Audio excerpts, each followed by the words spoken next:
Perkenalkan, nama saya Alfisya Sulfandani Indraswari dengan NIM 2021110640006 dari Program Studi Pendidikan Fisika, Fakultas Keguruan dan Ilmu Pendidikan Universitas Cendrawasih. Di video kali ini kita akan belajar bagaimana sih cara mengajar yang cocok untuk diterapkan pada materi fluida statis. Namun sebelumnya kita harus tahu terlebih dahulu nih apa saja istilah-istilah yang ada dalam proses pembelajaran. Di antaranya ada pendekatan, strategi, metode, teknik, taktik, dan model pembelajaran. Untuk video kali ini saya akan praktikkan bagaimana cara mengimplementasikan dari istilah-istilah tersebut yang cocok untuk diterapkan pada materi fluida statis.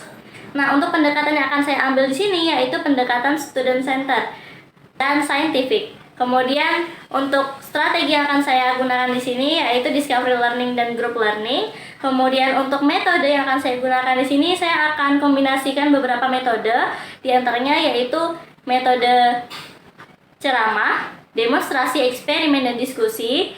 Kemudian untuk teknik yang akan saya gunakan yaitu mengatur posisi duduk atau bangku dari tiap kelompok ketika berdiskusi. Kemudian yang kelima ada taktik. Taktik yang akan saya terapkan di sini yaitu penggunaan aplikasi untuk eksperimen. Kemudian yang keenam yaitu model. Model pembelajaran di sini saya menggunakan problem based learning atau PBL. Nah, untuk lebih jelasnya bagaimana mengajar yang cocok untuk diterapkan pada materi fluida statis, yuk simak videonya. Assalamualaikum warahmatullahi wabarakatuh. Halo semua, bagaimana kabarnya hari ini? Ya, saya berharap semoga semuanya dalam keadaan sehat dan bersemangat dalam mengikuti pembelajaran hari ini. Nah, pada kesempatan hari ini kita akan belajar materi tentang fluida statis. Namun sebelumnya, siapa di sini yang sudah tahu apa sih yang dimaksud dengan fluida statis? Ya, jadi fluida statis adalah suatu zat fluida yang berada dalam kondisi diam atau tidak bergerak. Nah, siapa di sini yang pernah melihat kapal? Ya, ada kapal penumpang, ada kapal pengangkut barang, ada juga kapal selam. Nah, semua pernah melihatnya ya. Nah, untuk pertanyaan pertama, kenapa kapal penumpang itu kenapa tidak tenggelam ya? Padahal kan mengangkut banyak orang ya di dalamnya. Nah, mengapa demikian? Ayo, siapa yang tahu? Ya, jadi kapal penumpang kenapa tidak tenggelam? Karena pada bagian bawah kapal itu ada yang namanya lambung kapal. Nah, lambung kapal ini bisa berisi udara ataupun air tergantung bagaimana kondisi kapal yang diinginkan. Nah, kalau kita berbicara tentang kapal penumpang, berarti kapalnya selalu berada di atas permukaan air. Dia tidak akan tenggelam ya, diusahakan seperti itu. Nah, caranya bagaimana? Berarti lambung kapal itu akan dibuat tetap kosong atau hanya berisi udara saja, tidak berisi air di dalamnya, agar kapalnya tetap bisa mengapung di atas permukaan air. Nah, bagaimana dengan kapal selam? Kapal selam bisa berada di 3 posisi, bisa di permukaan air, bisa melayang atau berada di antara permukaan dan dasar laut, kemudian kapal selam juga bisa berada di dasaran. Nah, mengapa demikian ya? Karena di kapal selam itu juga memiliki lambung kapal. Nah, lambung kapal itu bisa terisi air maupun hanya udara saja. Jadi ketika kapal selam ingin berada di atas permukaan air, berarti lambung kapalnya akan dibuat tetap kosong, tidak ada air yang masuk. Sedangkan ketika kapal selam ingin menyelam, mulai menenggelamkan dirinya secara perlahan, maka lambung kapalnya akan diisi air. Nah, air di sekeliling kapal itu akan masuk ke dalam lambung kapal sehingga menambah berat dari si kapal. Hal itu membuat kapal mulai tenggelam, mulai berada di bawah permukaan air. Nah, tapi ketika kapal hanya ingin berada dalam posisi melayang atau berada di antara permukaan air dan dasar laut, maka lambung kapal tidak diisi air secara penuh.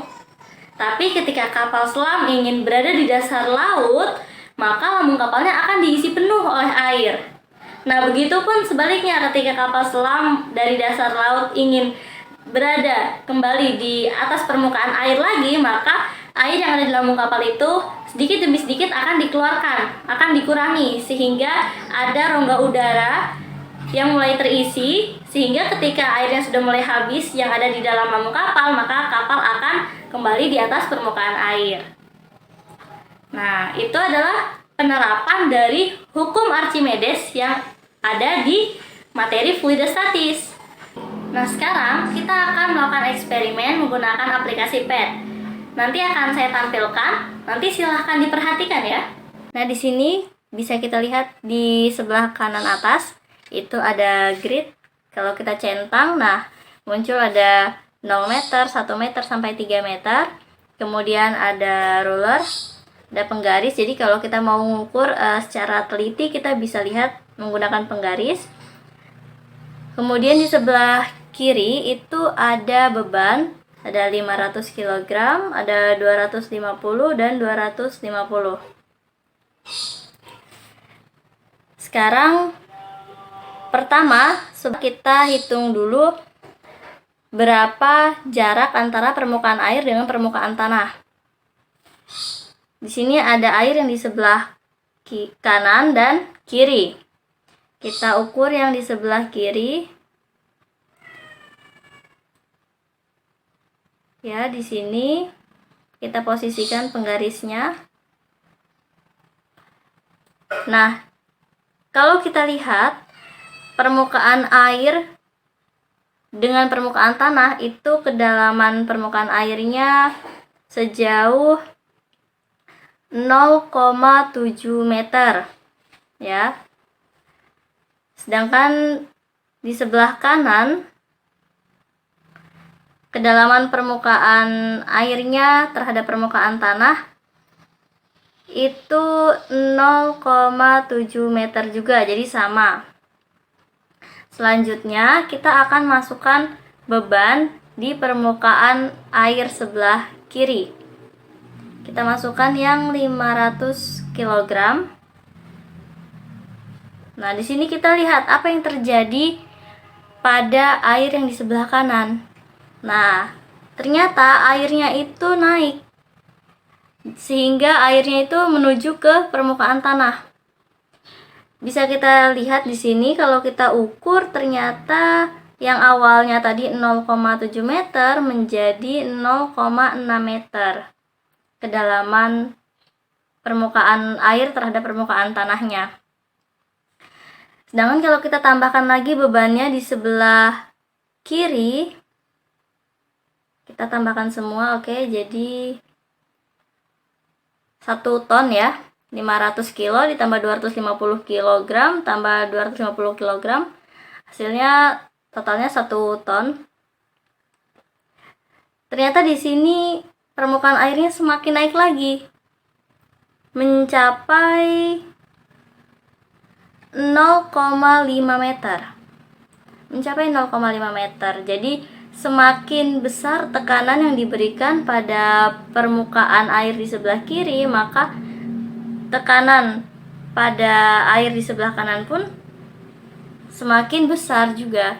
Jadi ketika tekanan di sebelah kiri kita kurangkan, maka tekanan air yang di sebelah kanan pun akan berkurang, sehingga airnya bisa turun ya. Oke, kita kembalikan ke semula lagi. Nah, inilah penerapan dari hukum Pascal yang berbunyi tekanan yang diberikan pada suatu fluida akan diteruskan ke segala arah dengan besar yang sama. Jadi seperti ini. Tekanan yang diberikan pada suatu fluida, nah fluida yang ada di sini, kita beri tekanan menggunakan beban ya, maka tekanan itu akan diteruskan ke segala arah dengan besar yang sama. Jadi semakin berat beban yang dimasukkan ke fluida di sebelah kiri, maka tekanan di fluida sebelah kanan pun akan semakin besar. Seperti itu. Nah, tadi kita sudah belajar tentang hukum Pascal dan hukum Archimedes yang ada dalam fluidostatis. Nah, sekarang akan saya bagikan jadi beberapa kelompok. Nah, nama-nama yang sudah saya bagikan nanti silakan duduk bergabung bersama kelompoknya. Duduknya secara berhadapan saja supaya memudahkan nanti dalam berdiskusi. Nah, saya harap semuanya ikut andil dalam menyelesaikan tugas kelompoknya ya. Ketika nanti semuanya sudah menyelesaikan tugas kelompok, nanti mulai dari kelompok 1 hingga kelompok akhir maju secara berurutan untuk mempresentasikan hasil diskusi kelompoknya ya. Baik, saya ucapkan terima kasih kepada seluruh kelompok yang sudah berperan aktif dalam mengerjakan tugas kelompoknya. Nah, hasilnya sudah sangat baik dan seluruhnya juga melakukan presentasinya sangat luar biasa. Nah, jadi apa kesimpulan yang bisa kita ambil dari proses pembelajaran kita hari ini? Jadi hari ini kita sudah belajar materi tentang fluida statis, yaitu zat fluida yang berada dalam kondisi diam atau tidak bergerak. Nah, ada dua hukum yang sudah kita pelajari di sini, yaitu ada hukum Pascal dan hukum Archimedes. Hukum Pascal berbunyi apa? Nah, hukum Pascal berbunyi, tekanan yang diberikan oleh suatu fluida akan diteruskan ke segala arah dengan besar yang sama. Sedangkan hukum yang kedua, yaitu hukum Archimedes, yaitu berbunyi, suatu benda yang dicemplungkan sebagian atau seluruhnya ke dalam zat cair akan mengalami gaya ke atas yang besarnya sama dengan berat zat cair yang dipindahkan oleh benda tersebut. Demikianlah pembahasan kita di video kali ini. Semoga dengan video ini dapat menambah wawasan kita mengenai cara mengajar yang cocok untuk diterapkan pada materi fluida statis. Namun sebelumnya, jangan lupa klik like dan subscribe. Dan juga bagi teman-teman yang ingin memberi tanggapan, saran maupun masukan, silahkan tulis di kolom komentar di bawah ini. Terima kasih sudah menyaksikan. Semoga bermanfaat. Wassalamualaikum warahmatullahi wabarakatuh.